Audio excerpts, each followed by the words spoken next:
Bienvenidos a Cuarto Intermedio, el programa del Colegio de Abogados. Roque, bienvenido. Bienvenido, Gonzalo, muchas gracias. Buenas tardes a todos los televidentes que nos siguen semana a semana por Somos Salta. Así es, ¿qué programa tenemos hoy realmente, no? Muy buen programa, tenemos dos temas muy importantes. Así es, vamos a hablar de la justicia, vamos a hablar con dos magistrados, miembros de la Asociación de Jueces de la provincia de Salta, el doctor Martini, presidente, Luciano Martini, y la doctora Verónica Gómez Nar. Vamos a hablar de la justicia también. Así es. En dos partes. Vamos a ver la primera parte de la entrevista en este programa. Vamos a ver la primera parte y le invitamos también a aquellos que queden interesados a que nos sigan en el próximo programa, porque vamos a mostrar la segunda parte donde hablamos también un poquito más de la política relacionada con la justicia, ¿no? Un tema siempre tan delicado y tan difícil de distinguir a veces. Así es. Y hemos convocado al decano de la Facultad de Derecho, al doctor Omar Carranza, y a un panel compuesto por abogados recién egresados de la Facultad de Derecho y exalumnos de la Facultad de Derecho.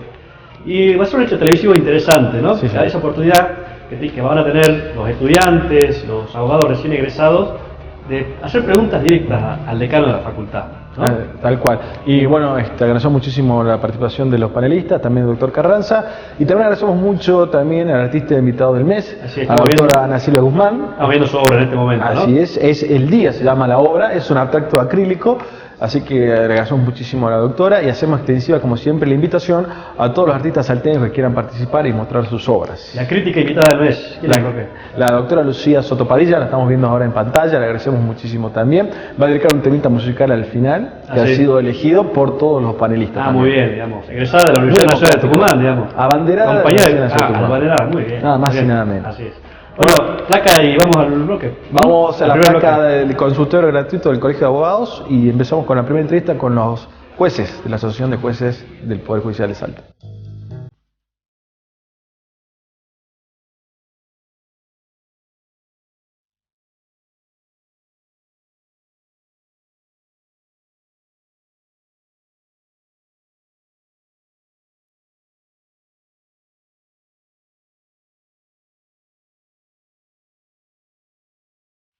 Seguimos en Cuarto Intermedio, Roque, para recibir a nuestros primeros invitados. Así es, Gonzalo. Bueno, con mucha alegría vamos a recibir a los doctores porque bueno, hay una nueva asociación que se emerge Así en es. el mundo jurídico salteño. La Asociación de Jueces del Poder Judicial de la provincia, una flamante institución en Salta, y estamos acá con las primeras autoridades de la asociación. Está con nosotros la doctora Verónica Gómez Nar. ¿Qué tal, doctora? Gracias por la invitación. La doctora es jueza, integra la Cámara de Apelaciones, la Sala 2. Sala segunda. Sala Exacto. segunda. Cámara Civil y Comercial. También con nosotros el presidente de la asociación, el doctor Luciano Martini, quien es también juez en el Tribunal de Impugnación, sala número 1. La sala 1 del Tribunal de Impugnación. Muchísimas gracias, Sí. A ustedes por la invitación. A ustedes porque sabemos lo disposición. complicado que es la agenda de los jueces y demás, y darse un lugarcito para venir al Colegio de Abogados, la verdad que es una alegría, estamos muy contentos. Estamos cruzando la vereda. nada Así más. es, estamos en la vereda del frente, nuestros vecinos.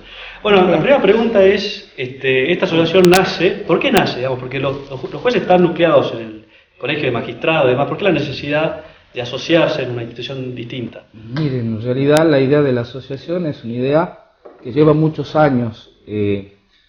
Cuando asumimos nosotros recalcábamos que organizadamente, por lo menos del 2010, se viene reflexionando sobre la conformación de esta asociación. Algún juez más antiguo me decía que incluso desde el 2006 ya se charlaba la conformación, o sea que no es algo introspectivo. ¿Qué veíamos? La necesidad de unirnos organizadamente, la necesidad de expresar algunas ideas, de tratar de actuar mancomunadamente y sobre todo de coadyuvar a lo que hacemos, que es la administración de justicia, a través de esa función organizada, de un ente que es intermedio. Y una asociación que nace realmente con una convocatoria importante, ¿no? ¿Cuántos son los miembros de la asociación? Actualmente son 106 jueces de Sí. toda la provincia, Sí, de los sí. distritos sur, norte. ¿En la provincia cuántos centro. jueces hay? 135. 123. Prácticamente está 123. toda la magistratura está asociada. Prácticamente sí. Secretarios Es una no. gran convocatoria. No, es para exclusivamente magistrados. de magistrados, de jueces. Sí, de todas maneras que eso estábamos hablando antes de llegar. Nuestro estatuto prevé la posible incorporación de los secretarios, porque en definitiva creo que no hay nadie más parecido a nosotros que nuestros secretarios. Así es. El día a día Más inmediatos y más necesarios, ¿no? Así es. Y dentro de los objetivos que plantea bueno, la asociación, ¿cuáles son aquellos que son los más inmediatos, ¿no es cierto? Y los otros que son a más a largo plazo. Sí, Inmediatamente yo no hablaría de objetivos específicos. A ver, nosotros tenemos que hacer dos cosas. Uno es un trabajo interno, que es tratar de ejecutar todos los objetivos que prevé el estatuto, o sea, tratar de darle el funcionamiento interno que está previsto como normativa de esa especie. Claro. Externamente hay un montón de cambios jurídicos, un montón de cuestiones que atañen a la función judicial, que atañen en definitiva a todos los que formamos parte del sistema, donde nosotros tenemos que tener intervención activa. Un ejemplo es la reciente vigencia del Código Civil y Comercial de la Nación. Entonces, eso trae aparejado un montón de acciones que son necesarias. Por ejemplo, modificar las leyes adjetivas o instrumentales para que la aplicación sea completa. En el proceso penal también hay un montón de cosas por hacer. Ustedes saben, venimos aplicando un código procesal penal que es novedoso, que instaura un nuevo sistema, que tiene vigencia aún progresiva desde el año 2012. Actualmente ya pasó un tiempo prudencial, por lo cual desde la praxis creo que se pueden hacer algunas recomendaciones para que ese sistema, que es muy bueno, que es el modelo acusatorio, tenga aún una mejor recepción. Claro. Por dar algún ejemplo, ¿no? Así de es. todas las cosas. Se dio a conocer una estadística recientemente, es un índice de confiabilidad, digamos, cómo percibe la sociedad, las distintas instituciones, qué confianza le merece o no. Están muy bien rankeadas las universidades, las ONGs, la iglesia, pero no, en el último lugar de ese ranking están los partidos políticos, los sindicatos y el Poder Judicial, digamos. Bueno, ese es un tema muy importante, ¿no? La sociedad hoy en día puso a la justicia en un rol preponderante y nos plantea muchas preguntas, muchos requerimientos, y nosotros tenemos que estar a la altura de eso y poder recuperar la confianza. Creo que es un punto vital y desde ese punto de vista queremos contribuir desde nuestra asociación a fortalecer. Porque la percepción imagen social, incluso de los propios operadores del derecho, ¿no? Tanto jueces como... Hubo recientemente una encuesta que hizo el Poder Judicial de la provincia, en donde los propios jueces y abogados reconocían, digamos, esa falencia del Poder Judicial, esa imagen de un poder que no tiene independencia y de un poder con deficiencia, sobre todo, digamos, uno de los temas, la morosidad judicial y esas cuestiones. Sí, en eso, bueno, la Corte viene trabajando con un plan estratégico hace varios años, pero evidentemente es un tema muy complejo que no se resuelve con una sola acción. Claro, sí, se necesita una mirada integral y creo que en eso hay distintos fueros y distintas cuestiones y necesidades en cada uno. Nuestra asociación también pretendemos canalizar las necesidades de cada fuero, de cada juez, contribuir también con nuestras opiniones, con la capacitación. Y en ese sentido hemos tenido charlas con el Colegio de Abogados, reuniones, porque nos parece somos vasos comunicantes. No puede haber una buena justicia sin buenos abogados. Y desde ese punto de vista también tenemos proyectos de trabajar en conjunto. Bueno, ya el hecho de movilizarse, de asociarse, de decir, es porque quieren que las cosas cambien, ¿no? Sí, más que cambio, a ver, me quedaba con lo que charlábamos recién. Nosotros creemos fervorosamente que la justicia es independiente, si no, no podríamos formar una asociación. Justamente una de nuestras metas, por eso nos decía objetivos, es defender siempre la independencia del Poder Judicial. De allí es cierto de que hay algunos problemas comunicacionales, es cierto de que la encuesta que vos mencionas y en la credibilidad de la gente no estamos bien evaluados. Hay muchos factores que inciden en eso. Uno es el factor comunicación. Creo que aquel viejo apotegma de que los jueces hablan por sus sentencias hoy está absolutamente superado. Lo que no significa tampoco que podamos ser imprudentes en lo que decimos. ¿Qué te quiero decir? Muchas veces hay informaciones que son encontradas y que muchas veces no las salimos a aclarar porque o no podemos por las leyes procesales o porque nos quedamos en algún paradigma. Creo que eso lo tenemos que cambiar. De allí hay un montón de factores que atañen a la morosidad judicial. Uno de ellos es la multiplicidad de expedientes. O sea, es muchísima la cantidad de trabajo que hay. Sería bueno que haya más jueces seguros, pero hay una cuestión que es presupuestaria. Entonces, claro, lo que nosotros nos proponemos es tratar de brindar propuestas reales sobre ese punto. Decir, mire, está bien, actualmente sin distinción de fueros, ¿no? Podemos decir que hay un juez cada 80.000 personas aproximadamente. para que atiendan las cuestiones civiles, otro para que atiendan las cuestiones penales, y ni hablar, por ejemplo, para lo que es comercial, lo que es concurso y quiebra, hay dos jueces en toda la provincia, juez contencioso administrativo hay uno actualmente, más allá de que se está designando un segundo. Obviamente lo mejor sería designar más magistrados, claro. Pero no es la única preocupación en la agenda estatal. Bueno, muchas gracias. Muchísimas gracias. Bueno, éxitos con la gestión. Y gran invitación, ¿no?, de este espacio para compartir las actividades que desarrollen, los pronunciamientos también. Así que están las puertas abiertas de este programa. Bueno, muchas gracias. Gracias. Hacemos una pausa, Gonzalo, ¿te parece? Volvemos con más corte intermedio. Quédese por Somos Salta. Viene el decano de la Facultad de Derecho. Sí, tomen nota. Y hay un panel de estudiantes, ¿no? Están ahí atrás. Espero que alcance el catering. Vamos a ver. Hacemos una pausa. Ya volvemos.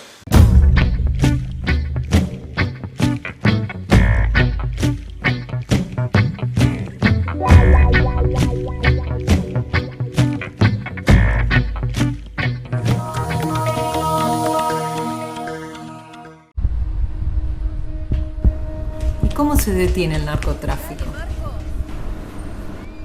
Desde hace un año. En la escuela esperan a los chicos todos los días para venderles droga. Y poco a poco, como si fueran amigos, los hacen clientes. Cada vez son más.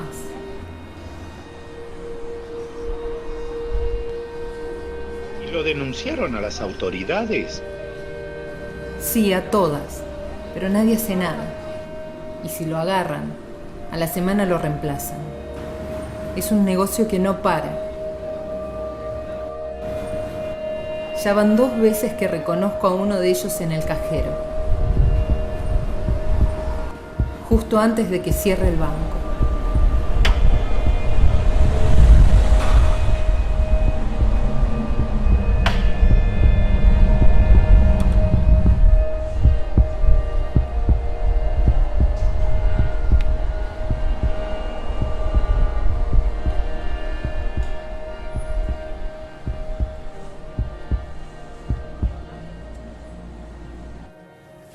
Mira, se le cayó los otros días cuando salía. Tiene el número de cuenta y todo.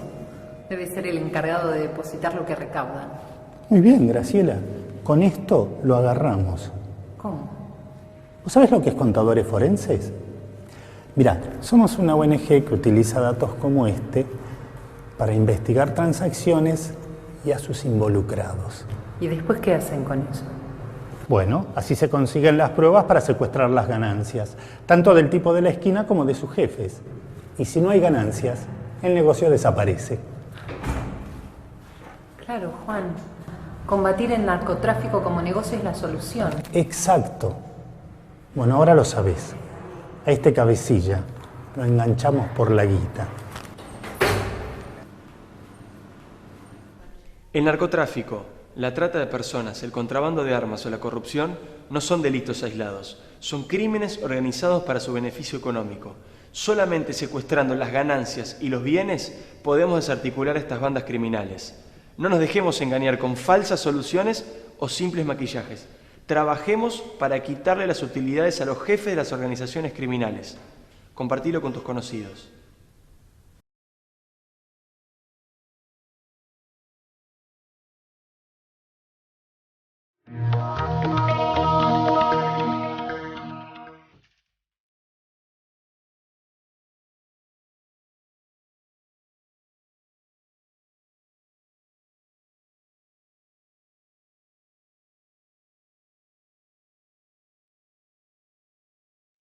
Seguimos en cuarto intermedio, Roque, y bueno, para inaugurar un bloque muy especial, ¿no? Así es, Gonzalo. Un hecho televisivo, reunir a un decano de la Facultad de Derecho y a los estudiantes de Derecho que van a tener la posibilidad de hacerles preguntas directamente, ¿no? Así es, tenemos un panel conformado por jóvenes recién recibidos de abogados de la Facultad de Derecho de la Universidad Católica de Salta y también una estudiante todavía que está ahí a las puertas de recibirse, porque si bien es cierto que nosotros también somos abogados, Gonzalo, pero somos hijos de la Universidad Nacional de Tucumán. Así es. Así que tenemos, no tenemos muchos datos en concreto y hemos convocado este panel. Así es. Y bueno, presentamos a nuestro invitado, el doctor Omar Carranza, un amigo de la casa. Sí. Omar Carranza, muchas gracias. Al contrario, muy amable. Constitucionalista, pero lo invitamos en su calidad de flamante decano de la Facultad de Derecho. Aprovechamos para felicitarlo también. Sí, gracias, muy amable. Así es. ¿Cuál es su programa de acción, doctor? ¿Te lo enumero? Los datos más sobresalientes. Mirá, los datos más sobresalientes de acuerdo a lo que yo entiendo que debe ser un decanato, ¿no es cierto?, de una facultad, porque hay otras cosas que son situaciones que se presentan y que a lo mejor yo no las tenía pensadas y va a haber que abarcarlas también en la tarea. Pero fundamentalmente me parece que lo más interesante, lo más importante es afianzar la cuestión académica, es decir, empezar a revisar, por ejemplo, si el plan de estudios que tiene hoy la Universidad Católica de Salta está a la altura de los tiempos, o si por el contrario necesita ser revisado, ser actualizado. Para esto, por supuesto, hay otro tema muy importante de determinar qué perfil de abogado quiere que salga de la Universidad Católica, nuestra universidad. Es decir, Claro. ¿Qué perfil le vamos a dar profesionalmente? Bueno, esto requiere muchísimo trabajo, muchísimo estudio, porque no es una cuestión que pueda decidir yo solo, sino que es una cuestión de la institución. ¿Le parece, doctor? Vamos a las preguntas del panel. Empezamos, Sí, cómo no. creo que empieza Gisela. Hola, buenas tardes. Soy Gisela Tula, soy alumna de la Universidad Católica a punto de recibirme y también trabajo como administrativa en la Fiscalía Civil y Comercial a cargo de la doctora Violeta Herrero. Habiendo tratado diferentes temas jurídicos con mi compañero de la facultad, estimamos conveniente que sea oportuno que se incluya, siendo muy importante la mediación, actualmente en la materia, ya sea Derecho Procesal Civil o Práctica Forense 1 o 2, conceptos o principios básicos sobre dicha cuestión. Como también se podría agregar materias como alternativa de resolución de conflictos para que los futuros profesionales puedan ya prepararse, ya sea en método de negociación, de mediación, el arbitraje, etcétera. Ese por un lado. Y por otro lado, también nos resulta relevante que se puedan crear talleres, como existen en otras universidades, por ejemplo en Tucumán, como oratoria, ya que como sabemos, el nuevo Código Civil y Comercial tiende a la oralidad. Entonces sería muy beneficioso, tanto para los estudiantes como para los futuros profesionales. No sé, doctor, usted... ¿qué opina al respecto? Bueno, son dos temas que casualmente hemos estado tratando los otros días con el presidente y el consejo, y parte del consejo directivo del Colegio de Abogados.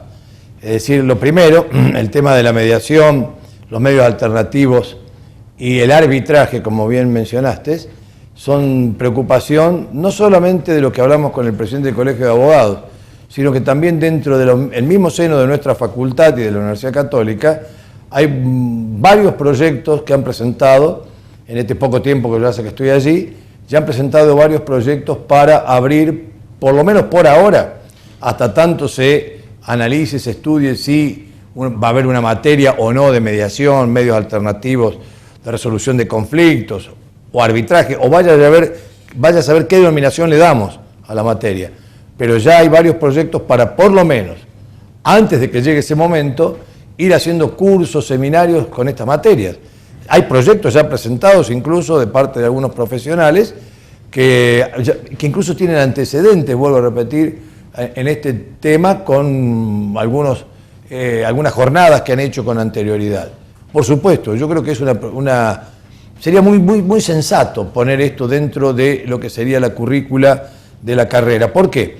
Porque entiendo que tenemos que terminar, me parece, con la idea esta de que preparamos a los abogados como una especie de guerreros del derecho, que están preparados nada más que para salir a el escenario de la actividad que les corresponde, pero como pleiteros, preparados para el litigio, o sea, salen al escenario de actuación profesional, pero nada más que el enfrentamiento con la contraparte, ¿no es cierto?, que les toca eventualmente en un caso jurídico.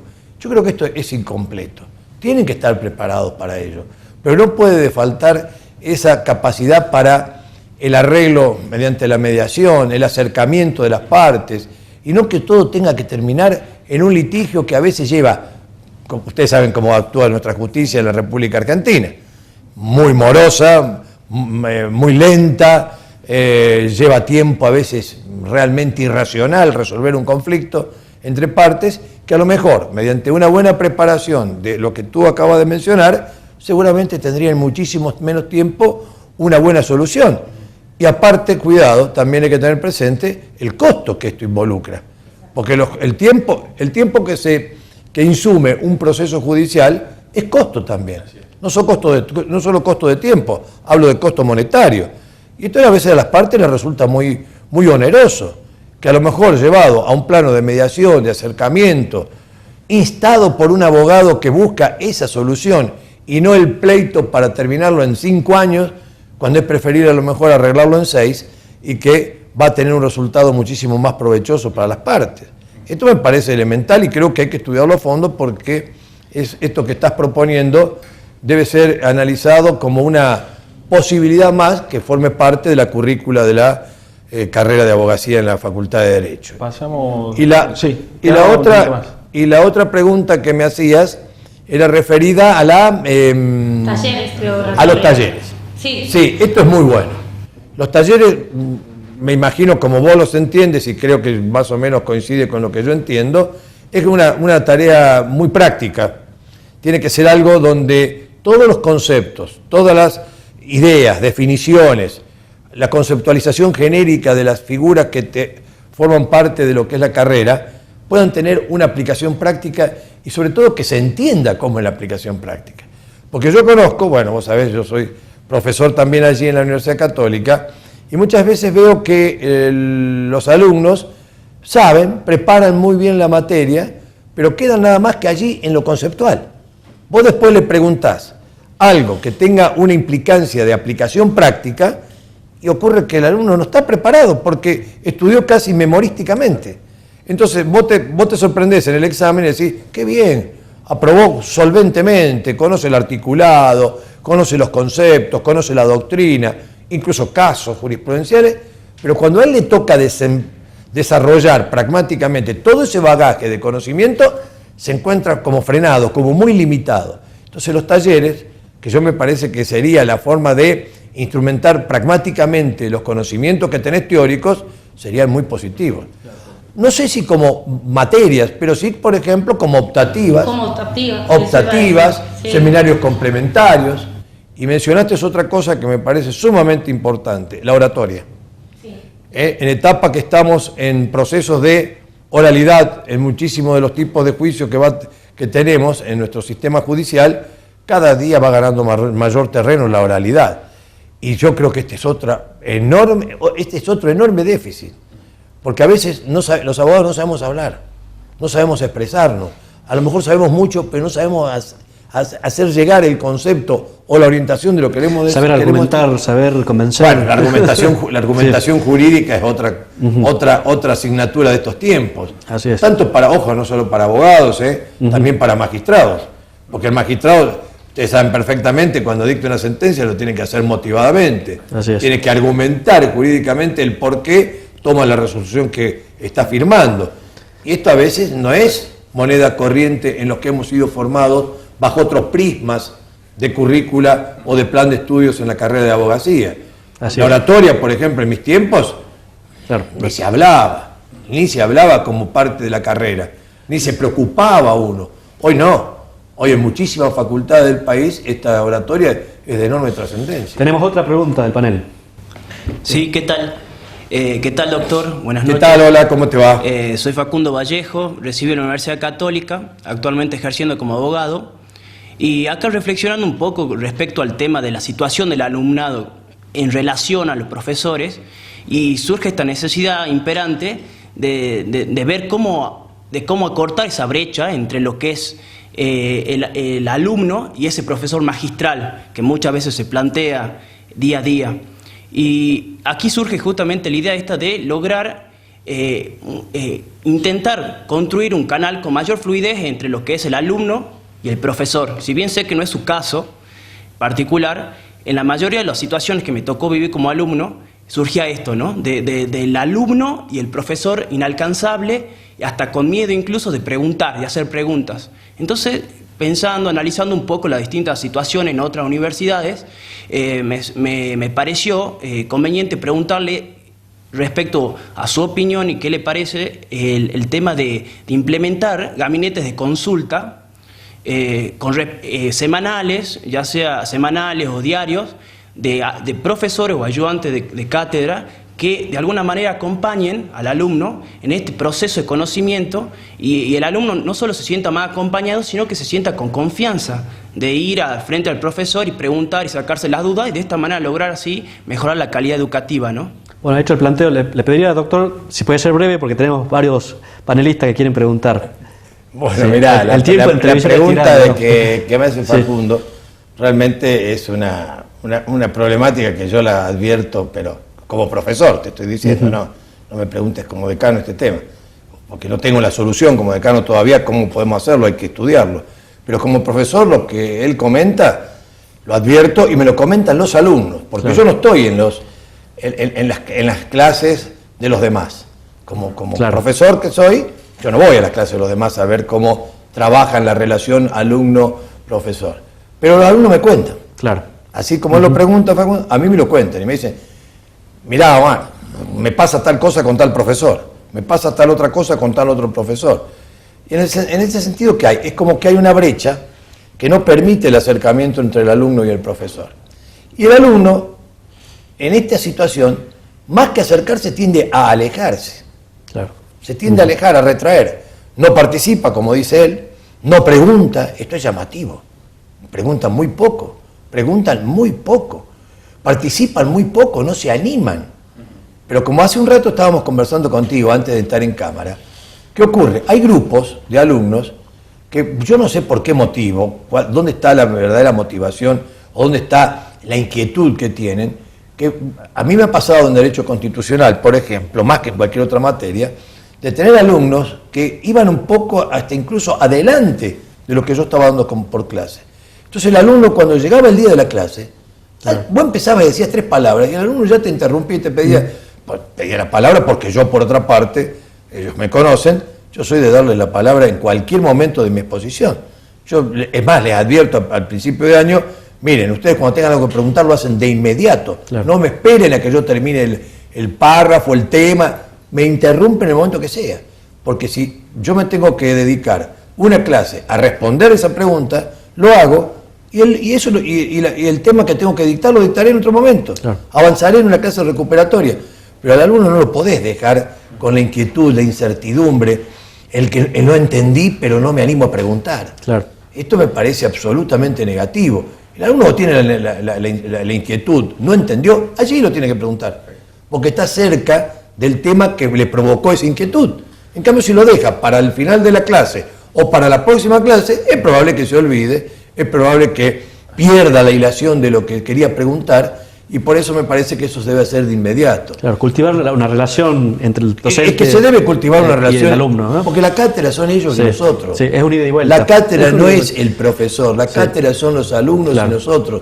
Si no hay alumnos, no hay cátedra. Así es. ¿De qué cátedra podemos hablar si no hay alumnos? Claro. Justamente, bueno, hablando de preguntas, nos queda la última pregunta de este bloque antes de una pausa. Está la doctora que se presente y la pregunta y vamos a una pausa. Y dejamos pendiente la respuesta entonces. Adelante. Buenas la pregunta. noches, bien, mi nombre es Andrea Guzmán, soy abogada, graduada en la Universidad Católica de Salta y actualmente ejerzo como abogada.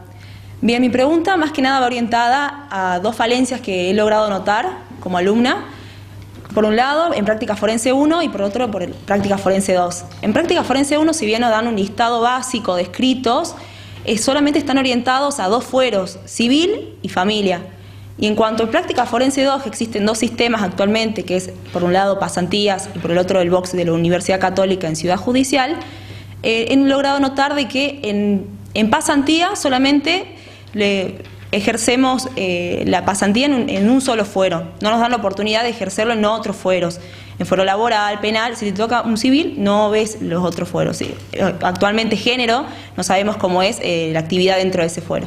Y en cuanto al box de lo casal, los profesores, si bien tienen predisposición de enseñarnos, solamente se circunscriben a 2 fueros, que es el civil y familia.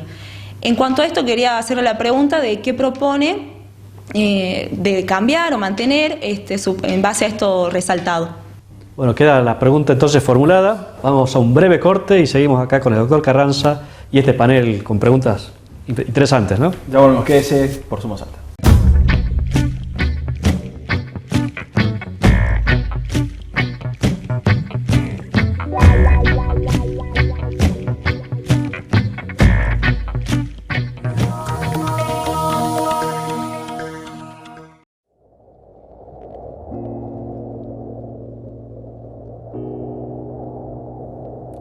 Mamá, estoy frustrado, me cuesta hacer amigos y en la escuela todos dicen que soy raro y no. Sé si hago bien en contarlo y siento vergüenza, pero exploto y el colegio no le da mucha importancia. Son las 12 y preferiría no haber venido porque sé que a la salida me van a pegar de a 5 y otro día más. Escondiendo lastimaduras me pregunto si es normal que las cosas sean tan duras. No hay respuestas, no hay quien conteste, porque mi vieja solamente quiere que estudie y que no moleste. Papá, escúchame y por favor dame un consejo. Papá, escúchame, necesito tu consejo. Siento que exploto y que el alma me arde. Te juro que estoy mal y pienso en escaparme. Es la impotencia de ser uno contra todos. Ya no importa quién le cuente, me ignoran de todos modos. Siento que quiero escapar, estoy frustrado. ¿Y tiene la culpa el que se abusa y el que mira hacia otro lado? Muchas gracias por alimentar con bronca y desamor este cuerpo de adolescente lleno de rencor. Si quieres hacer algo, exténdeme tu mano, escucha mi grito y ponete en la piel de este ser humano. Necesito que sientas como siento y entérate que si vos no haces nada también sos parte. No al bullying. La solución comienza cuando los adultos se comprometen. Informate en www.sinohacesnadasosparte.org.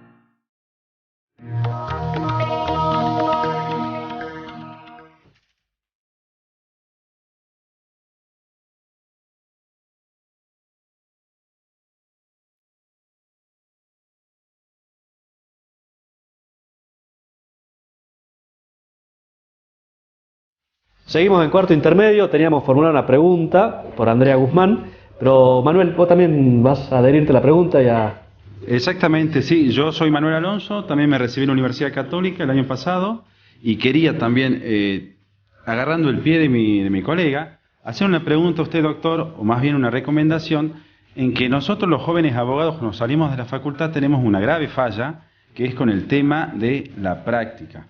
O sea, en ese sentido tenemos grandes falencias y lo que a mí me gustaría de algún modo es dar el consejo o aconsejar o quizás proponer de que en cada una de las materias tengan una parte práctica, por ejemplo, en constitucional, administrativo, penal, etcétera, porque si no, como decía ella, tan solo en lo que sería práctica forense nos enseñan la parte civil y quedamos haciendo aguas después en todos los demás fueros y cuando salimos a la calle. No es que nosotros elegimos los problemas de los clientes, sino que los clientes vienen con cada cosa y que nos quedamos muchas veces en el aire sin saber muy bien en un comienzo qué podemos hacer, qué no, etcétera.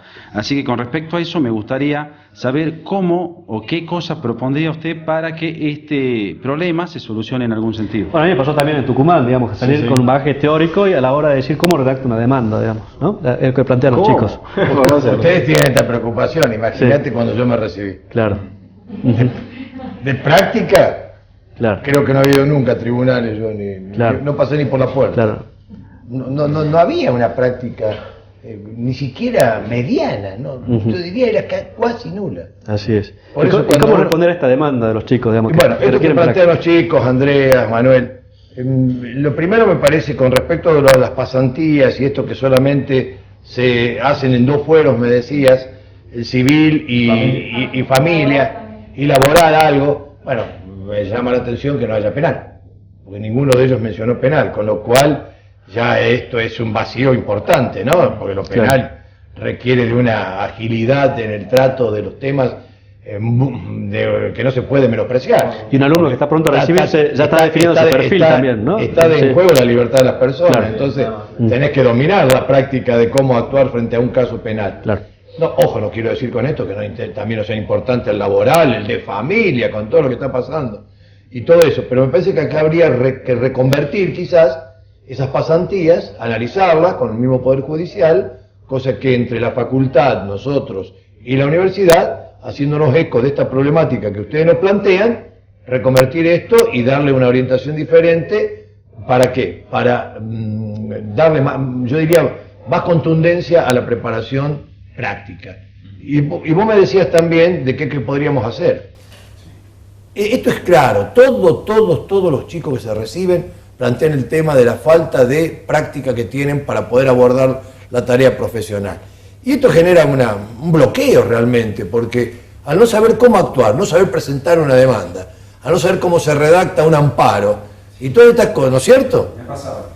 ¿Te das cuenta, Manuel? Entonces, esto es contradictorio, porque yo a lo mejor te preparé en constitucional, ojalá que haya sido así, con mucha formación de qué es el Instituto del Amparo, qué es el Instituto del Habeas Corpus, qué es el Instituto del Habeas Data, y luego en la FAP profesional se te presenta un caso con estas características de planteo de garantía y no sabes cómo interponer un amparo o un habeas corpus. Y te sentís realmente, no digo frustrado, pero te sentís como que no has tenido todo el caudal o bagaje de conocimientos que deberías tener para entrar con mayor energía en la profesión. Eso nos tenemos que hacer eco nosotros, la facultad de esto. La universidad, y digo la facultad porque en definitiva la universidad es un todo mucho más amplio, pero la facultad tiene que hacerse cargo de estas cosas. Pero ¿sabés de dónde surgen estas cosas? ¿Cómo podemos mejorar nosotros? Del contacto que tengamos con ustedes. Exacto, del diálogo. Porque ustedes nos van a traer las cosas que nosotros tenemos como falencias. Porque si yo me quedo encerrado en mi propio círculo de profesores que enseñamos, algunos lo harán muy bien, que por supuesto la Universidad Católica tiene, creo que ustedes me podrán desmentir si no es así, excelentes profesores de mucho nivel, y tenemos, creo, cierta solvencia comparativamente con el resto de la universidad del país, como para darles una muy buena preparación teórica. Pero vos me hacés conocer, y ustedes me lo están diciendo, hay flaquezas de tipo práctico, porque a lo mejor no tenemos los sistemas para enseñar de esa manera, nos dedicamos mucho a la teoría, mucho a los artículos, mucho a la doctrina, y no nos dedicamos a la faz práctica, a enseñarles cómo tienen que actuar frente a un caso concreto, cómo tiene que ser el planteo en laboral, cómo tiene que hacer, y esto me parece que lo tenemos que nosotros repensar, porque gracias a lo que ustedes me están advirtiendo, esto yo no me lo quedo para mí. Claro. Yo voy a las reuniones de mi consejo de facultad, me reúno con las cátedras, me estoy empezando a reunir, recién empiezo porque no tengo más tiempo de lo que he tomado hasta ahora para dedicarme a esto, pero me empecé a reunir con las cátedras. Y bueno, y a las cátedras, ¿yo qué voy a hacer cuando llegue el momento? Les voy a transmitir lo que ustedes me dicen. Claro, la demanda de praxis. ¿No? Poco tiempo, pero tenemos una pregunta más del panel. Adelante. Hola doctor, bueno, mi nombre es Maxi Pérez Arias y bueno, lo felicito por ser el nuevo decano de la universidad y la pregunta va relacionada también con esta comunicación entre los alumnos y los profesores y el tema que usted decía, se encerraban en el claustro de lo que es digamos el aula o de su enseñanza. ¿Cómo ve usted, cómo se implementa esto de la libertad de cátedra? Valor fundamental que viene ya, bueno, de hace varios años, pero la universidad es joven en este punto.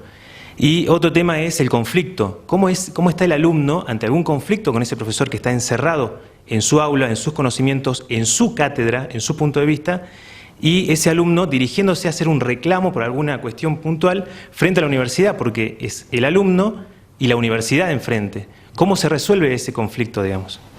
Bueno, la resolución será particular en cada caso, ¿no es cierto? De acuerdo a la envergadura de la temática que esté planteando. Pero cuando vos planteás el vínculo, ¿no es cierto?, en base a la libertad de cátedra. En la Facultad de Derecho, nosotros vos sabrás bien, hay más de una cátedra por materia, no digo en todas las materias, pero sobre todo en las de los años primeros, donde hay mayor cantidad de alumnos, y si vos sabés, si has hecho político, sabés que hay hoy 5 comisiones de políticos. Claro, yo me refiero al punto de vista. Porque muchas veces las cátedras manejan una visión, digamos, de la enseñanza, de cómo se direcciona esa materia, y esa es la dirección que uno tiene que continuar con el profesor, digamos. No puede mostrar un punto distinto. Distinto a lo que ha pasado con el derecho constitucional. No, pero ¿sabés qué te digo, Maximiliano? El tema de eso de que uno tiene que seguir lo que dice el profesor, no es así. Porque el profesor no puede adoctrinar. El profesor cuando da su materia no puede adoctrinar, no puede decirle, y el que no sepa lo que estoy diciendo, no puede pasar la materia. Esto me parece un equívoco, pero enorme, porque si yo te estoy dando, ¿qué significa universidad? Universalidad. Por lo tanto, generalidad de ideas, universalidad de ideas, pluralidad de ideas. Entonces yo creo que el profesor, cuando toma contacto con el alumno al dictar una materia, le tiene que dar un horizonte de todo aquello que haga a el tema que le dio, y decirle, mire, con este tema tiene todo este abanico de posibilidades. Usted elige el que le parezca. Yo no te puedo decir, en político, ya que lo tomamos como ejemplo, no, bueno, usted estudia únicamente las ideas democráticas. No me estudie ningún otro autor que no sean de ideas democráticas. ¿Y por qué voy a cerrarle el círculo de aprendizaje al alumno solamente en eso? Le voy a tener que decir, no, mire, hay otro mundo. Estudie las ideas totalitarias, estudie las ideas monárquicas, estudie las ideas republicanas, y puedo empezar a hablar hasta agotar todo, y después el alumno tomará el que más le place. Y si usted me viene a mí, por más que yo no comparta, por ejemplo, una idea totalitaria, pero a usted le gustó y le tocó en el examen, y usted habla maravillosamente bien, pero a mí no me satisface lo totalitario, ¿usted cree que yo voy a tomar una nota de reacción contra usted porque usted sabe un tema que a mí no me place? No, porque si yo lo indiqué en clase, lo dicté, le di bibliografía y demás, el alumno después elige lo que a él le parece que lo más adecuado para su idea, porque yo no te puedo cercenar tus ideas. Doctor, yo te tengo que ayudar a consolidar tus ideas. Otra cuestión no a cercenártelas. El doctor que también se planteó, le pido permiso a Gonzalo por una pregunta, respecto al sistema de cursados. Tenemos entendido que hay 3 sistemas de cursado actualmente en la facultad, es presencial, a distancia y semipresencial. Sí, claro. Y hay muchas quejas respecto de aquellos que hacen presencial, porque dicen que es mucho más exigente, pero a la larga el mismo título que aquellos que, por ejemplo, cursan a distancia. Por ejemplo, el sistema también de exámenes distintos, a distancia tengo entendido que es multiple choice, inclusive algunos exámenes, lo cual el nivel de exigencia no sería el mismo, pero el título a la larga es el mismo. Es auténticamente el mismo. Ajá. ¿Y se plantean esos? Sí, se plantean. Sí, hay mucha gente que pone en tela de juicio el nivel de exigencia entre el modelo presencial que vos dices, el sistema presencial, y los otros dos. Bueno, pero acá hay mucho de mito también. ¿Por qué te digo? Ellos saben que yo también estoy en Historia Constitucional Argentina y estoy en distancia. Y yo doy lo mismo y exijo lo mismo en distancia que en presencial. Mis exámenes y las preguntas son las mismas en presencial que en distancia. Y exijo absolutamente igual, ni más ni menos. Es decir, dependerá de cada uno también. Acá hay un compromiso de responsabilidad. Si yo, ¿Cómo? De cada profesor. De responsabilidad y de cada alumno. De cada uno de los profesores, porque si yo exijo lo mismo en lo que es presencial que en lo que es distancia, estoy actuando con igualdad. ¿Por qué voy a decir, no, al de distancia? Porque hay a veces un dicho que no me gusta, no es muy académico, ¿no? Pero, ay, pobrecito, el que está lejos, que no tiene el mismo material que este otro que tiene para estudiar, no tiene biblioteca cerca. Entonces, ¿qué voy a hacer? ¿Un vademecum de aquellos que la biblioteca la tienen a 15 kilómetros, a 100, a 150 y a 500 y de acuerdo a eso voy a calificar? De ningún modo. Doctor. De ningún modo, tiene que ser con un parámetro de igualdad para todos. Claro. Si me permite un segundito. Sí, dale. Yo lo invito a que usted investigue respecto a estos criterios de evaluación, porque sabemos, sin querer también de alguna manera sacarle el derecho a todo a educarse y a poder aprender, lo invito a que usted averigüe estadísticas acerca de cuánta gente se recibe a distancia y cuánta se recibe en presencial, y en esto de decir, bueno, si todos tenemos el mismo derecho al mismo título, que exista una cierta equiparación de criterios de evaluación. Si bien su caso concreto, y usted lo dice, que es justamente igual tanto en distancia como en presencial, hay muchos casos y situaciones en las que no, y eso lo sabemos a ciencia cierta, la mayoría de los alumnados, y es por eso que se planteó este tema, ¿no? Un poquito. Mirá, yo creo, Facundo, que lo que vos dices es una cuestión que tengo que conocerla para poder hablar con propiedad, puesto que yo hace 2 meses que estoy recién en el decanato y todo esto que se comenta y que vos me estás diciendo, yo anteriormente a esto no tengo demasiado conocimiento porque yo me dedico a mis materias y no andaba verificando qué pasaba en el resto. Cada uno se manejaba como su responsabilidad docente le indica. Yo hablo en mi caso personal, de nuestra cátedra personal, porque yo no soy el titular en historia, y veo cómo corrigen mis colegas en esta materia lo mismo que en presencial. Puede ser que, como tú dices, existan baches en que hay menos exigencia a distancia, lo cual no debería ocurrir. No encuentro justificativo alguno para que esto ocurra. No hay nada que me pueda decir está justificado, de ninguna manera. Tiene que ser lo mismo porque, como decías vos recién, el título es el mismo. Exactamente. El mismo. Así es. Bueno, tenemos lamentablemente que cerrar este bloque. Doctor, sus palabras de reflexión, de despedida, 30 segundos. Bueno, que ha sido un verdadero placer, una verdadera novedad. Nunca he estado en un programa así. Un placer haber visto a los chicos, algunos de ellos estuvieron conmigo mucho tiempo y estuvimos bastante vinculados como Maximiliano. Y realmente me parece muy buena la idea de ustedes de tener a los alumnos, exalumnos, perdón, una alumna y exalumnos, colegas hoy, para debatir estos temas y aparte porque a mí me parece que esto enriquece, a mí me enriquece mucho. Exactamente. Me enriquece porque me traen la realidad de esa problemática que recién empiezan la carrera profesional y casos como Andrea, una cuestión de lo que es la problemática del alumno que todavía no terminó y que a mí me da material para poder llevarlo a mi facultad y empezar a tratar de darle soluciones, ¿no? Y nosotros valoramos su predisposición, digamos, de abrirse al diálogo, al a contrario, las preguntas directas de nuestros... Un placer enorme estar con estos chicos. Bueno, muchísimas gracias. Gonzalo, hacemos una breve pausa, quédese, ya volvemos con el cierre del programa, quédese por Somos Salto, esto es Cuarto Intermedio.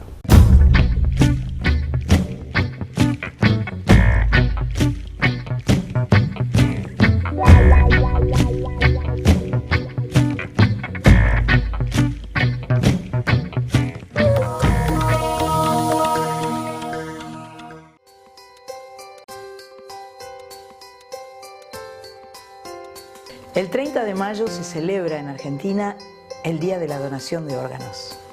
Esta es una muy buena oportunidad para decir soy donante. Por todas las personas que esperan un trasplante. Soy donante. Soy donante. Soy donante. Soy donante. Soy donante. Soy donante. Soy donante. Soy donante. Soy donante. Soy donante. Soy donante. Soy donante. Soy donante. Soy donante. Soy donante. Soy donante. Soy donante. Soy donante.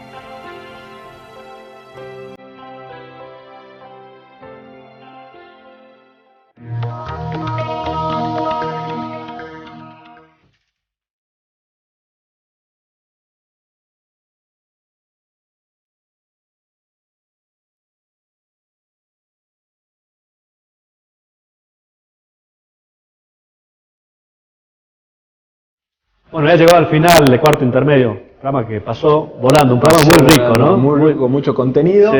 Hemos dividido la primera entrevista con los jueces de la asociación, por una cuestión de tiempo, así que recomendamos que se quedaron con ganas, vean el próximo programa que vamos a tener la otra mitad de la segunda parte también muy interesante, muy ¿no? interesante. Con conceptos, realmente, bueno, así es. pero recomendamos que lo vean. Y agradecemos muchísimo, aprovechamos también para reiterar los agradecimientos con los doctores porque se prestaron algo que no es muy usual, ¿no? Que los jueces se prestan a esta clase de programas, le agradecemos muchísimo. Está con nosotros la crítica invitada de este programa, la doctora Lucía Soto Padilla. Doctora, muchas gracias por Hola, ¿cómo les va? ¿Cómo estás, Roque? Bien, ¿cómo está? La primera pregunta, ¿veías el programa o no? ¿Conocías Cuarto Intermedio? Sí conocía, pues soy amiga de Roque hace un tiempo. Sí, sí. Así que bueno, siempre siguiéndolo, hay fans, así que bueno. ¿Cómo viste el programa? Me encantó, la verdad me encantó, me entretení mucho, me gustó mucho las dos entrevistas que se hicieron.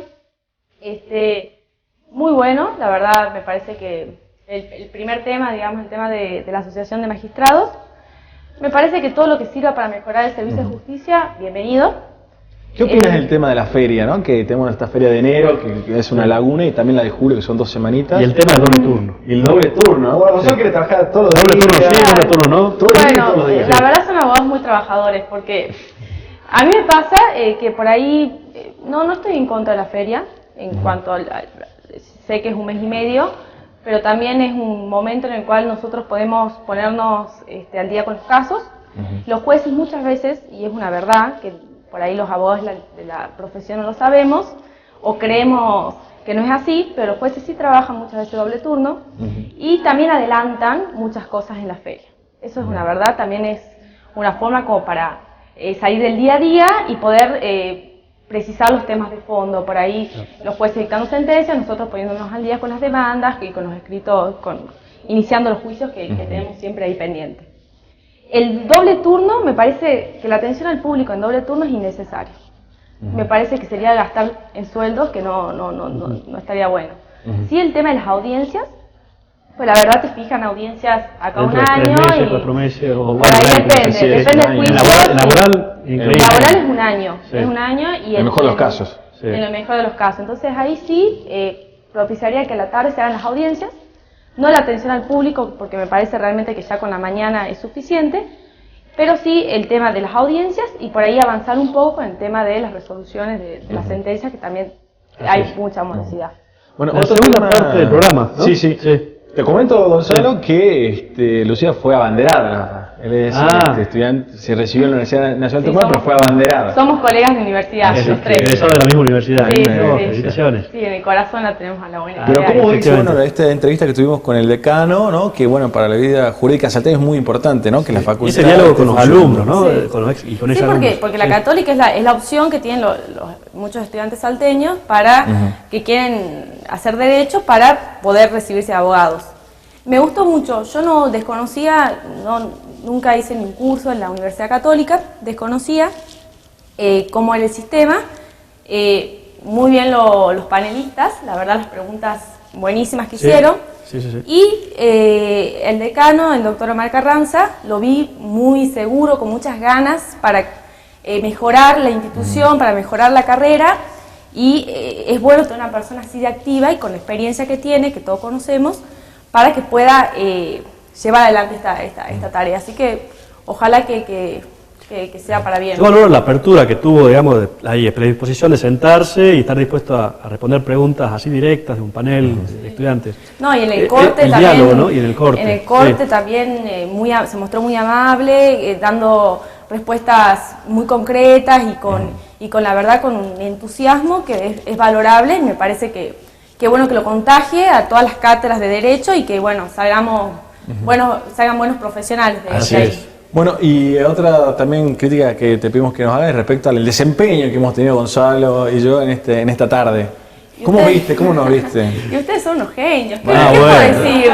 ¿Qué puedo decir? Es una amiga, ¿no? Muy buena amiga. No, muy bien, la verdad, es buenísima la propuesta que hacen, es muy buena, para todos los abogados, buscan cosas interesantes para traer y para mostrarnos, no solamente para abogados, también para el común de la gente, y muy bueno, muy simpáticos los dos, Roque, que me trajo también, me fue a buscar personalmente, me trajo, me hizo caballero, la ¿no? invitación, así que la verdad, muy bien. Claro. Bien. Bueno, tenemos una tradición en este bloque, que es cerrar el bloque con un tema musical. Digamos, ¿vos escuchás música? Sí, ¿Te gusta la música? no soy Sí. prefiero el cine que la música, pero algo sé, si Está bien. me querés pasar una película también. Bueno, vamos a despedirnos con fotos del programa. ¿Con qué tema? Yo te voy a cambiar de bloque. Primero, Sí. un saludo para mi novio, Gonzalo, que me está viendo, que le prometí. Bien, Hice- cumplido entonces. ahí cumplido. Y después, hice una votación democrática con los chicos, los panelistas de la Católica, para ver el tema, y bueno, elegimos el tema Chau de No te va a gustar. Así que para cerrar. Nos despedimos con eso. Nos despedimos con las fotos del programa del día de hoy. Le agradecemos muchísimo, Lucía. Muchas gracias. A todos los panelistas también le agradecemos muchísimo. Agradecemos a Mi Inolvidable. A Mi Inolvidable, como siempre, los amigos de Grambur, por un excelente catering. Así es. Y nosotros nos vamos. Nos vamos. Ya hasta la semana que viene se acabó el programa. Esto fue Cuarto Intermedio, el programa del Colegio de Abogados.